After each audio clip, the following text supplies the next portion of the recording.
Exercise 1.5। तो first question में हमें पूछा गया है कि कौन सी संख्याएं परमेय संख्याएं हैं, कौन सी संख्याएं अपरमेय संख्याएं हैं। तो परमेय यानी कि रेशनल नंबर, इरेशनल नंबर यानी अपरमेय है। क्यू से डिनोट करते हैं और इसको हम आई आर से। तो अपरमेय संख्याएं तो यह तो रूट के रूप में हो ये संख्याएं, यानी जैसे कि √2, √3 डॉट डॉट इस प्रकार से, यानी कि प्राइम नंबर में हो ये, या हमें इस प्रकार से दी गई हो 0.1 2 0 1 2 0 0 1 2 0 0 0 इस तरह से। तो ये सभी हमारी इरेशनल नंबर होंगी और परमेय संख्याएं जिन्हें हम P/Q के रूप में डिनोट कर सकें और Q बराबर नहीं हो शून्य के और P और Q पूर्णांक हों। तो अब हमें इनसे ये ध्यान रखना है, इन दोनों से, कि हमें ये पहले प्रश्न में पूछा गया है कि कौन सी परमेय हैं और कौन सी अपरमेय हैं। तो इसमें हमें 2-3 बातों को ध्यान रखना है, जैसे कि यदि Q और प्लस ये इरेशनल यानी परमेय संख्या और अपरमेय संख्या, यदि दोनों को हम ऐड करें तो हमेशा इरेशनल नंबर मिलेगी हमें। और यदि एक संख्या यदि रेशनल है और दूसरी संख्या माइनस में इरेशनल है, या इरेशनल संख्या पहले है या रेशनल बाद में है, तो इससे कोई फर्क नहीं पड़ता, तो भी हमें इरेशनल ही मिलेगा। और यदि कोई भी परमेय संख्या में हम भाग देते हैं इरेशनल से, तो भी हमें इरेशनल संख्या ही प्राप्त होगी।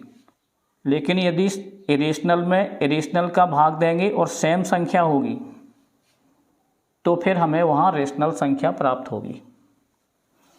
जैसे यहाँ यदि √2/√2 होगा, तो इरेशनल और इरेशनल हैं दोनों, तो ये कट जाएंगे और हमें 1 प्राप्त हो जाएगा, यानी कि 1/1 जो कि रेशनल नंबर हो जाएगी। इसी प्रकार से यदि गुणा किया जाए इनमें इरेशनल का, तो भी हमें इरेशनल नंबर ही प्राप्त होता है। और यदि सेम का गुणा किया जाए इरेशनल और इरेशनल का, तो हमें रेशनल नंबर मिलेगा, यहाँ पे Q मिलेगा, यानी कि ये 2 हो जाएंगे, यानी कि रेशनल नंबर हो जाएगी ये। तो इन चीज़ों का हमें ध्यान रखना है। पहला प्रश्न दिया है ये 2 - √5। तो यहाँ 2 यानी कि ये परमेय संख्या है और √5 अपरमेय है। तो यानी कि परमेय Q और माइनस IR, तो ये होगी IR यानी कि अपरमेय संख्या। 2 - √5 अपरमेय है।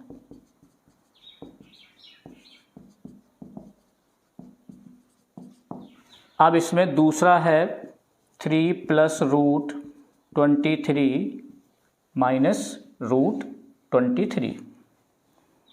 तो इनको हम पहले ब्रैकेट खोलेंगे, सॉल्व करेंगे। तो 3 + √23 - √23, तो ये प्लस और ये माइनस, तो इसमें एक संख्या ये प्लस की है और एक संख्या ये माइनस की है, तो ये दोनों कट जाएंगे। तो यहाँ हमारे पास शेष रहेगा 3। तो 3 ये परमेय संख्या है, तो लिखेंगे यहाँ अतः 3 परमेय संख्या है।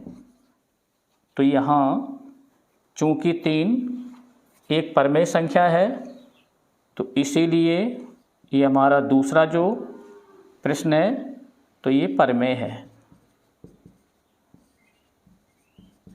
अब इसमें हमें तीसरा प्रश्न पूछा गया है 2 √7/7 तो यहाँ पे हमें √7 नॉमिनेटर में है और डिनोमिनेटर में भी √7 हमें गिवन है, तो ये √7 से √7 कट जाएंगे, तो यहाँ हमें शेष मिलेगा 2/7 जो कि एक परमेय संख्या है।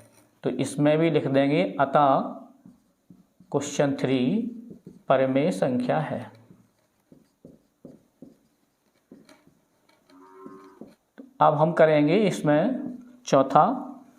इसमें गिवन है हमें 1/√2। तो चूंकि √2 एक अपरमेय संख्या है एवं Q/IR जैसा कि अभी बताया है, तो यदि रेशनल नंबर में रेशनल नंबर का भाग करेंगे तो सदैव इरेशनल नंबर ही मिलता है। तो इसमें भी लिख देंगे अतः क्वेश्चन 4 इज इरेशनल, अपरमेय संख्या है। अब इसमें करेंगे पांचवा, जिसमें 2π दिया हुआ है। तो चूंकि पाई एक अपरमेय संख्या है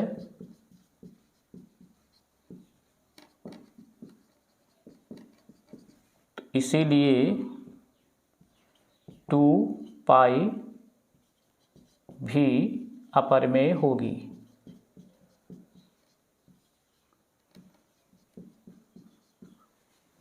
यानी गुणन के नियम से rational number into irrational number, ये हमारे इरेशनल नंबर ही होते हैं। तो ये हमने बताया था, उस नियम का पालन होगा इसमें।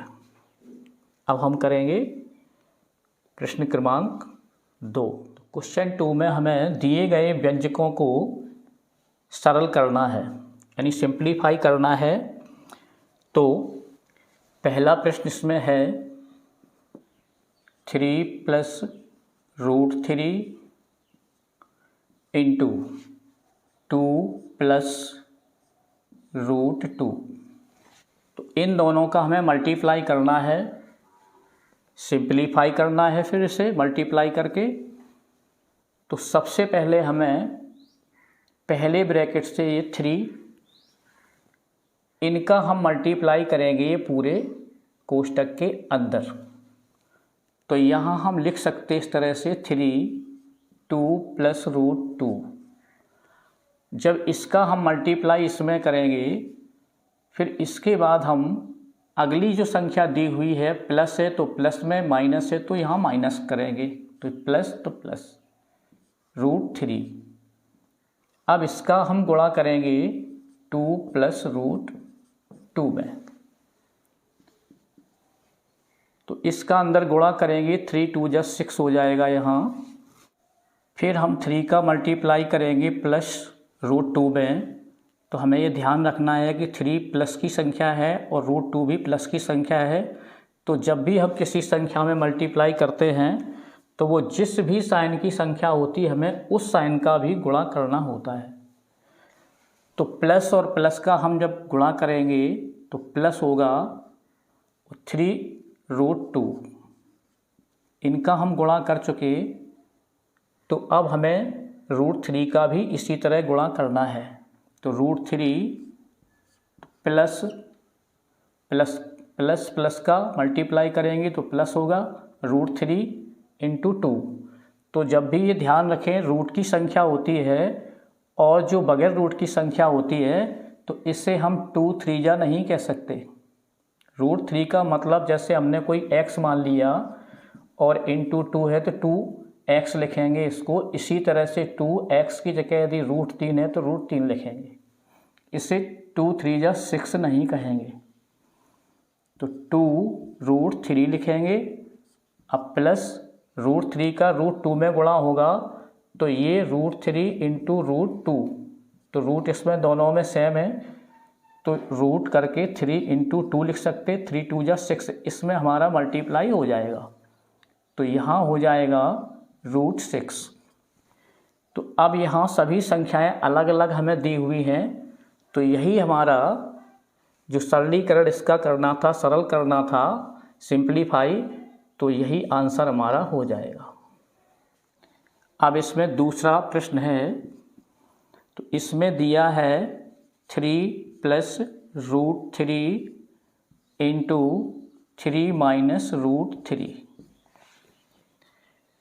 तो यहाँ हम इसे दो तरह से हल कर सकते हैं, एक तो इनका डायरेक्ट गुणा करके और दूसरा हम जो सर्वसमकाएँ होती हैं उनका उपयोग करके, यानी सूत्र का प्रयोग करके। तो यहाँ हमें, यदि हम 3 को a मान लें, यहाँ a इक्वल 3 और रूट 3 को मान लें यहाँ b, तो यहाँ हमारा बनेगा ये a प्लस b और a माइनस b। तो ये सूत्र होता है a square minus b square, या हम यहाँ x और y भी कह सकते थे। तो यहाँ सूत्र बन जाता हमारा x square minus y square. तो यहाँ a यानी कि 3 प्लस रूट 3 माइनस रूट 3, तो a यानी कि 3, तो यहाँ 3 का स्क्वायर हो जाएगा माइनस b रूट 3 का स्क्वायर हो जाएगा। तो इनको हम सॉल्व करेंगे तो 3 का स्क्वायर होगा, ये 9 हो जाएंगे, माइनस रूट के ऊपर जब भी स्क्वायर होता है तो रूट और स्क्वायर दोनों हट जाते हैं। तो यहाँ हमारा बचेगा 3। तो 9 में से 3 हम सब्ट्रैक्ट करेंगे तो यहाँ 6 बचेगा, ये होगा आंसर। अब करेंगे अगला तीसरा। तो रूट 5 प्लस रूट 2 का होल स्क्वायर हमें ये हल करना है। तो होल स्क्वायर, तो इसको भी हम डबल करके गुणा करके हल कर सकते हैं, या हम सूत्र के द्वारा सर्वसमका के द्वारा भी हल कर सकते हैं। तो हम दोनों विधियों से आपको बताएंगे। तो रूट 5 प्लस रूट 2 स्क्वायर है, तो इसको हमें 2 बार मल्टीप्लाई करना है रूट 2। अब हम इसको मल्टीप्लाई करेंगे, तो हमने 2 प्रश्नों में आपको समझाया है, तो इसमें हम डायरेक्ट करेंगे। तो पहले हम रूट 5 का इसमें मल्टीप्लाई करेंगे, फिर इसको हम इसमें मल्टीप्लाई करेंगे। इसी तरह से रूट 2 का करेंगे, फिर यहाँ रूट 2 का इसमें भी करेंगे। तो रूट 5 यानी यहाँ 5 बचेंगे, रूट दोनों के सेम है तो रूट हट जाएगा। फिर रूट 5 का हम रूट 2 में करेंगे और दोनों प्लस के हैं तो यहाँ प्लस लगेगा, तो यहाँ हो जाएगा रूट 10। इसी तरह हम अंडर रूट 2 का इसमें गुणा करेंगे दोनों में, तो रूट 2 रूट 5 यहाँ हो जाएगा रूट 10। रूट 2 का रूट 2 में यदि करेंगे तो ये बचेगा हमारा 2। तो यहाँ हल होके 5 प्लस 2 यानी कि ये 7 हो जाएगा, प्लस रूट 10 और प्लस रूट 10 यानी कि दोनों सेम हैं। तो 1 रूट 10 तो इनको हम ऐड करेंगे तो 2 रूट 10 ये हमें प्राप्त हो जाएंगे। अब हम इनको सर्वसमका यानी सूत्र के द्वारा हल करेंगे। तो हमारा ये सूत्र होता है, तो a प्लस बी का होल स्क्वायर इक्वल टू होता है a square plus b square plus 2ab। तो यहाँ हम यदि तुलना करेंगे तो a मीन्स यहाँ रूट 5 है और प्लस b मीन्स यहाँ रूट 2 है, तो इसका होल स्क्वायर, तो a मीन्स रूट 5 का स्क्वायर होगा प्लस रूट 2 का स्क्वायर होगा, यहाँ plus 2 into root 5 into root 2। तो यहाँ हल करेंगे इसे, ये सेम है। तो रूट 5 स्क्वायर है तो 5 रह जाएगा, यहाँ रूट 2 स्क्वायर है तो स्क्वायर रूट दोनों हट जाएंगे, तो यहाँ 2 शेष बचेगा। यहाँ 2 और 5 इंटू रूट की समान संख्या है तो अंदर मल्टीप्लाई हो जाएगा, 2 रूट 10 होंगे। तो यहाँ 5 प्लस 2 यानी 7 होंगे, प्लस 2 रूट 10 होंगे। तो ये हमारा आंसर हो गया, चाहे हम इस तरह करें चाहे हम इस तरह से करें। अब जो नेक्स्ट प्रश्न है, तो इसमें गिवन है हमें रूट 5 माइनस रूट 2 और हमें दूसरे कोष्टक में दिया है रूट 5 प्लस 2। तो अब हम इसको सर्वसमका के द्वारा ही हल करेंगे डायरेक्ट। तो सर्वसमका हमारी होती है ये a माइनस बी, दूसरे ब्रैकेट में हमें a प्लस बी गिवन हो तो ये इक्वल होते हैं a square minus B square के। तो यहाँ हम a यानी कि रूट 5 है तो रूट 5 माइनस रूट 2 और यहाँ रूट 5 प्लस रूट 2। तो यहाँ ये हमारे a minus B A plus b के फॉर्म में है, तो यहाँ हो जाएगा रूट 5 का स्क्वायर माइनस रूट 2 का स्क्वायर। तो रूट के ऊपर जब स्क्वायर होता है तो स्क्वायर रूट दोनों हट जाते हैं, तो ये 5 होगा, ये हट जाएंगे, कैंसिल हो जाएंगे, तो यहाँ 2 मिलेगा हमें। तो 5 - 2 यानी कि 3 होगा हमारा आंसर। प्रश्न 3 है अब ये। तो इसमें हमें पाई और पाई को वृत्त की परिधि और उसके व्यास के अनुपात के रूप में परिभाषित किया गया है। तो इन्होंने पूछा है कि इसमें पाई जबकि एक अपरिमेय संख्या है तो परिधि और उसके व्यास के अनुपात को देखा जाए तो वो हमें परिमेय संख्या प्रतीत होती है।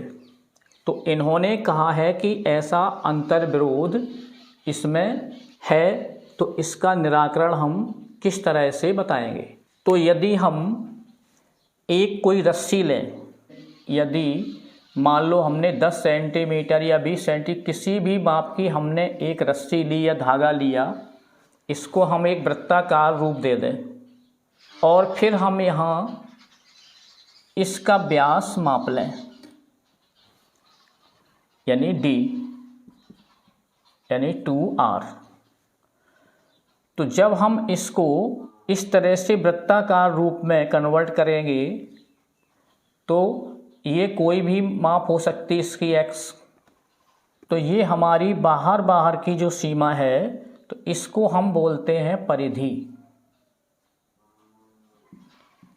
और इसको हम C लेटर से हम डिनोट करते हैं और व्यास को हम D से। तो इन्होंने बोला है कि हमें ये पता है कि पाई को हम C/D इससे हम डिनोट करते हैं, यानी पाई का मान C/D के बराबर होता है। तो अब चूंकि पाई अपरिमेय संख्या है, C/D, तो C/D ये हमारे P/Q के रूप में है, तो इनको हम परिमेय कह सकते हैं।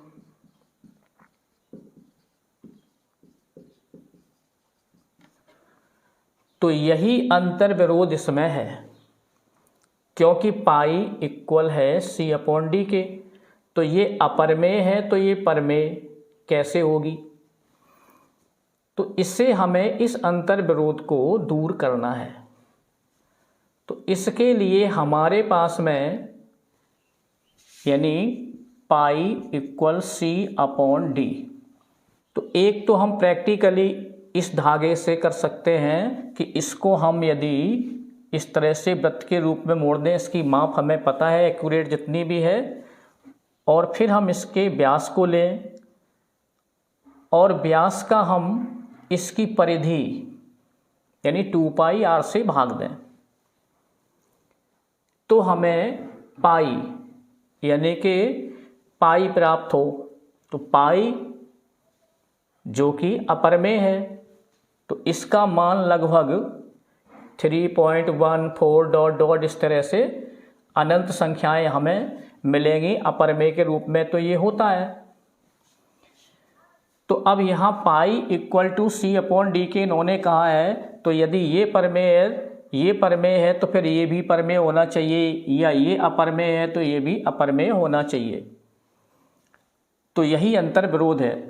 तो अंतर विरोध के लिए हम कहेंगे कि C/D में से जब D का भाग देंगे तो हमें एक्यूरेट कोई मान प्राप्त नहीं होगा, वो अपरिमेय के रूप में ही 3.14 इस तरह से प्राप्त होगा, तो जो कि यानी पाई के रूप में होगा और उसे हम अपरिमेय कहेंगे। तो इसीलिए C/D पाई के इक्वल होती है। तो अब इसमें निकल के सामने ये निष्कर्ष आएगा कि या तो C या D या दोनों अपरिमेय होंगे। यानी या तो सी अपरमेय संख्या होगी या इसमें डी अपरमेय संख्या होगी या फिर ये दोनों अपरमेय संख्या होंगे, तभी ये C upon D equal to pi के होंगे। तो इस प्रकार से ये pi equal C upon D अपरमेय संख्या होगी। तो इसमें कोई अंतर विरोध नहीं है। क्वेश्चन 4 है जो कि बहुत ही महत्वपूर्ण और इंटरेस्टेड क्वेश्चन है। तो कहा है इसमें कि संख्या रेखा पर रूट 9.3 को निरूपित कीजिए। तो हम एक संख्या रेखा यानी कि नंबर लाइन लेंगे, जबकि इस प्रश्न को हम पटरी और प्रकार की सहायता से, और इसमें हमें चाप भी खींचना पड़ेगा, तो ये कॉपी पे हल सही तरह से होता है। लेकिन हम यहाँ आपको बोर्ड पर इसको बताएंगे किस तरह से आपको कॉपी पे हल करना है। तो सबसे पहले हम इस नंबर लाइन पर, कि नंबर लाइन हमने खींच ली, कहीं तक भी खींच लें हम, इसे x के रूप में मान लो नंबर लाइन है हमारी ये। तो कोई एक बिंदु हम लेते हैं A, और यहाँ से हम पटरी पर 9.3 माप करके, और यहाँ से हम एक कट लगाएंगे यहाँ।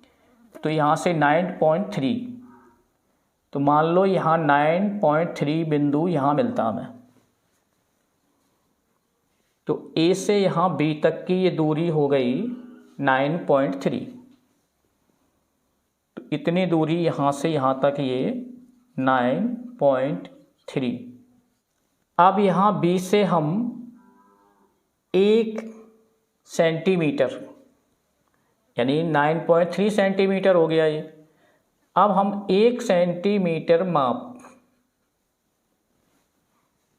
का यहाँ कट लगाएंगे, या हम 1 इकाई यहाँ दूरी लेते हैं। तो यहाँ से यहाँ तक की ये दूरी होगी, ये 1 होगी। इसे हम C बिंदु कह देंगे।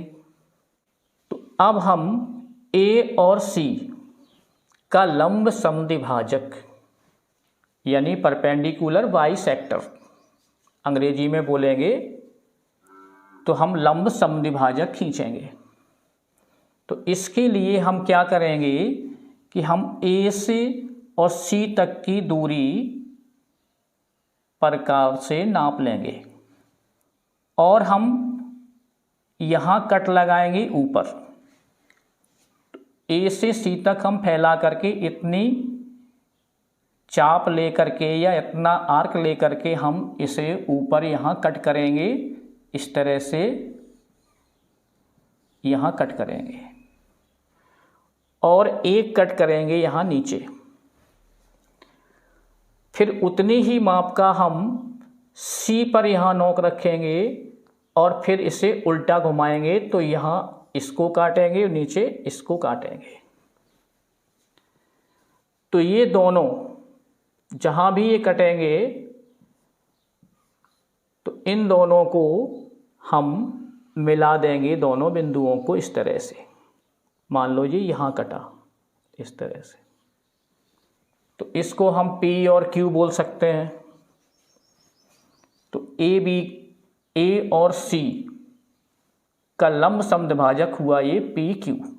अब जहाँ इन्होंने AC को काटा है, उससे हम O बिंदु ले लेंगे।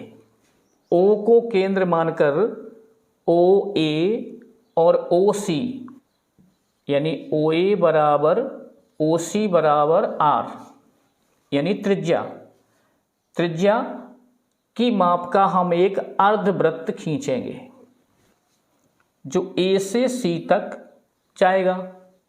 तो हम बिंदु B पर लंब डालेंगे। तो इसको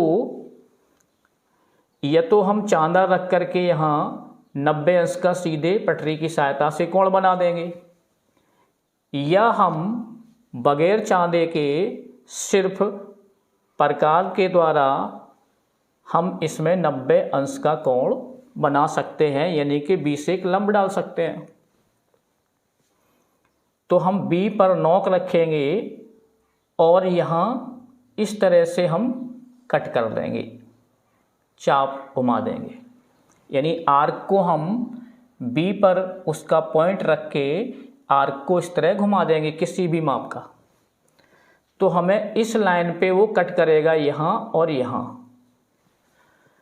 अब हम उसी को थोड़ा ज़्यादा करके फिर हम उसके पॉइंट को यहाँ रखेंगे और ऊपर यहाँ इस तरह से आर्क को घुमाएंगे इस तरह से, और उतनी ही माप का फिर हम इस बिंदु पे यहाँ रखेंगे यहाँ, और यहाँ से फिर हम उल्टा कट करेंगे तो हमारा ये इस तरह से एक दूसरे को वो दोनों आर्क काट देंगे।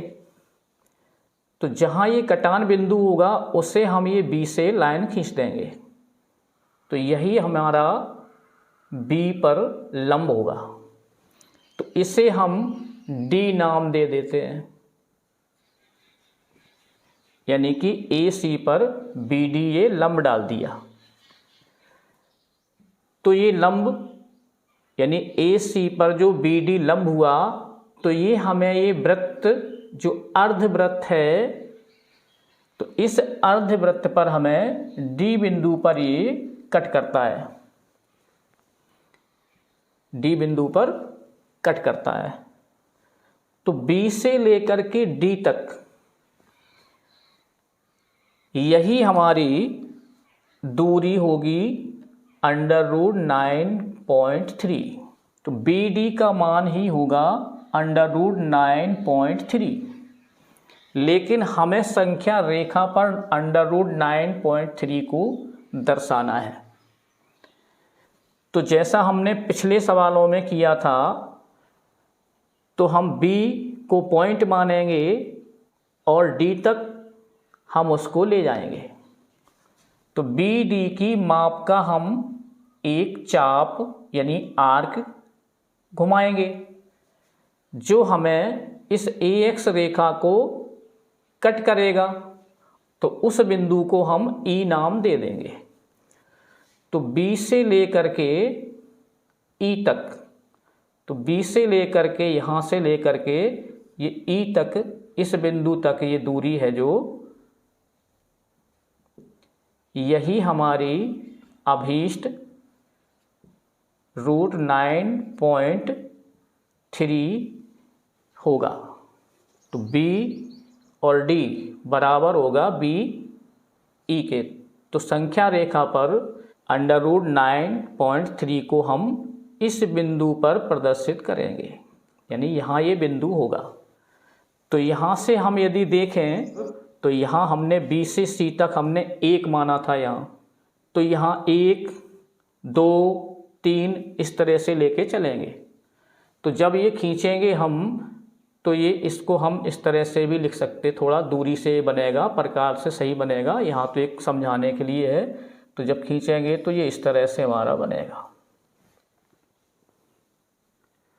तो यहाँ ये 1 होंगे, ये 2 होंगे और यहाँ लगभग 3 होंगे। तो यहाँ हम 0 कह देंगे और इसको हम 1 कह देंगे, यहाँ 2 कह देंगे, यहाँ 3 कह देंगे। तो 3 से कुछ थोड़ा ज़्यादा ये मान होगा। तो यही हमारा अभीष्ट बिंदु होगा। स्टूडेंट इससे रचना करके इस तरह से लिख दें रचना के चरण। तो पहला पॉइंट होगा इसमें AB बराबर 9.3 सेंटीमीटर की रेखा खींची, और दूसरा पॉइंट होगा तो B से C तक 1 सेंटीमीटर की रेखा बढ़ाई। तीसरे पॉइंट में लिखेंगे हम AC का लंब समद्विभाजक PQ खींचा जो AC को O बिंदु पर काटता है। अब चौथा पॉइंट होगा हमारा कि O को केंद्र लेकर OA बराबर OC बराबर R यानी त्रिज्या का ऊपर की ओर अर्धवृत्त बनाया, यानी A से C तक। अब जो अगला पॉइंट है, AC लंब BD डाला। अब किस तरह डाला ये तो हमने आपको समझा दिया इसमें, लेकिन रचना में लिख देना है AC लंब BD डाला, तो ये 90 अंश का कोण बन रहा है यहाँ पे, जो अर्ध वृत्त को D बिंदु पर काटता है। छठवां पॉइंट है BD बराबर √9.3 हमें प्राप्त होगा। फिर अगले पॉइंट में लिखेंगे कि BD बराबर BE बराबर √9.3 होंगे। तो इस प्रकार बिंदु E संख्या रेखा पर अभीष्ट बिंदु है। क्वेश्चन 5 ये अंतिम प्रश्न है, तो इसमें 5 उप प्रश्न दिए गए हैं और इसमें हमें कहा है कि हरों का परमेयीकरण करिए। तो परमेयीकरण से मतलब होता है कि जो भी हर है वो हमें अपरमेय के रूप में दिया होगा और हर को यानी कि डिनोमिनेटर को हमें अपरमेय से परमेय के रूप में बदलना है। तो हर को अपरमेय से परमेय में बदलना परमेयीकरण कहलाता है। रैशनलाइज्ड द डिनोमिनेटर, इसे अंग्रेजी में कहेंगे। पहला क्वेश्चन इसमें दिया है क्वेश्चन 5 में 1/√7, तो यहाँ नॉमिनेटर 1 दिया हुआ है, इसी को बोलते हैं अंश। हम एक बार बताएंगे, स्टूडेंट समझेंगे फिर। और डिनोमिनेटर इसमें √7 दिया हुआ है, इसको कहेंगे हर। तो इस डिनोमिनेटर यानी कि हर को ही हमें परमेयीकरण करना है, यानी कि इससे हमें इरेशनल को रेशनल में बदलना है। ऐसी संख्याएं जब हमें गिवन हो तो इसमें हमें डिनोमिनेटर पर ही ध्यान केंद्रित रखना है। तो इस रूट को हमें कैसे हटाएंगे ये हमें सोचना है और उसी अनुसार हमें क्रिया करना है।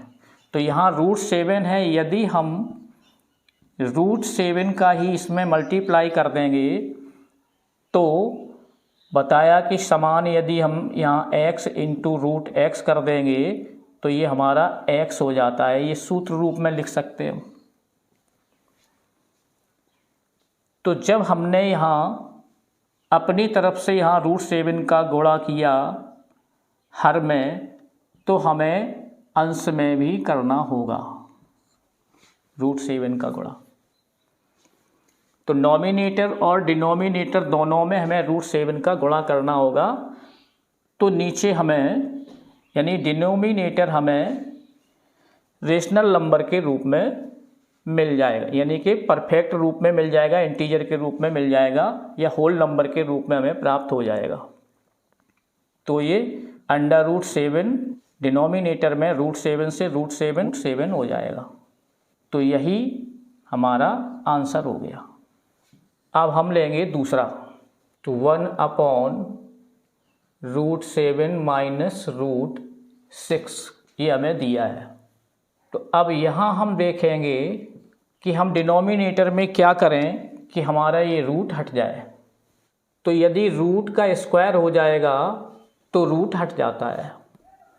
तो अब इन दोनों पे हमें स्क्वायर चाहिए। तो स्क्वायर दोनों में कैसे होंगे, तो इसके लिए एक फार्मूला है, सर्वसम का है। तो क्या सर्वसम का है कि ये a² - b² इक्वल होता है a - b और a + b। तो अब यहाँ हमें a - b के रूप में ये गिवन है, तो हमें a + b चाहिए। तो a + b यानी कि √7 + √6। तो जब भी हमें ऐसी संख्याएं मिलें तो हमें ये ध्यान रखना है कि डिनोमिनेटर में यदि माइनस है बीच में तो हमें प्लस करके उसी संख्या से मल्टीप्लाई कर देना, ऊपर नीचे दोनों में, अंश और हर में। और यदि प्लस दिया है तो माइनस कर देना, माइनस दिया है तो प्लस कर देना है। तो इस फॉर्म में हमें मिल जाएगा और हम इस सूत्र का उपयोग कर लेंगे। तो यहाँ मल्टीप्लाई करेंगे हम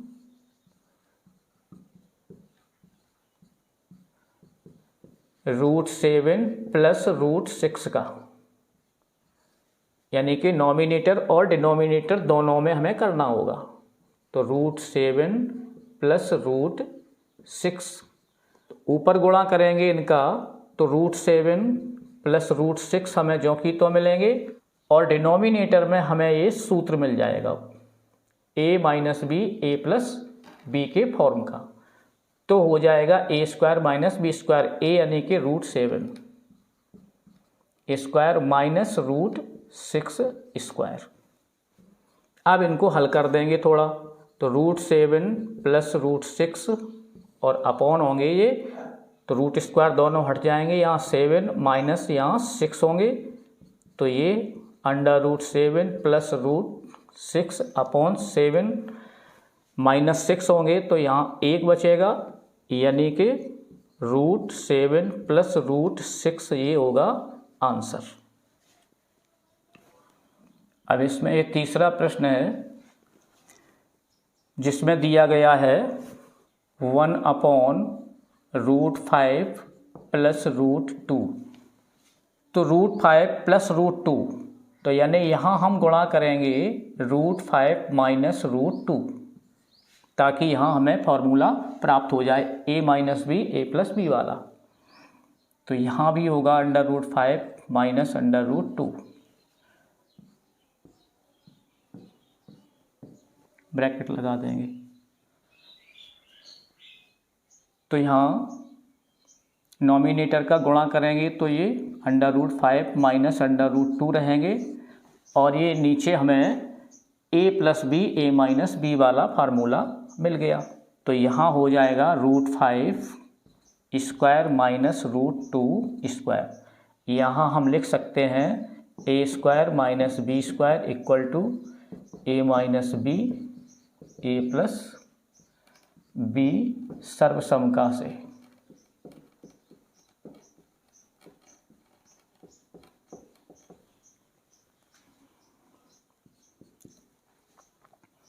तो √5 माइनस √2 अपॉन ये 5 माइनस 2 होंगे, क्योंकि रूट स्क्वायर हट जाएगा, रूट स्क्वायर दोनों का हट जाएगा।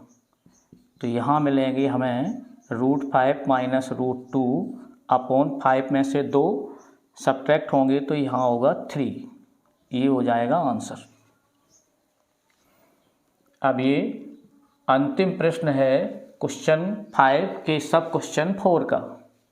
तो इसमें गिवन है हमें 1/√7 माइनस 2। तो अब हमें यहाँ ध्यान देना है कि √7 यानी इसको फोकस करना है। तो √7 यानी इसका रूट हटाना है, और इसमें तो रूट है ही नहीं, तो इससे कोई ज़्यादा प्रॉब्लम भी नहीं है। तो यहाँ हम पिछले सवाल की तरह ही यहाँ माइनस से तो प्लस करके सेम संख्या से मल्टीप्लाई कर देंगे, तो वही सूत्र इसमें लग जाएगा।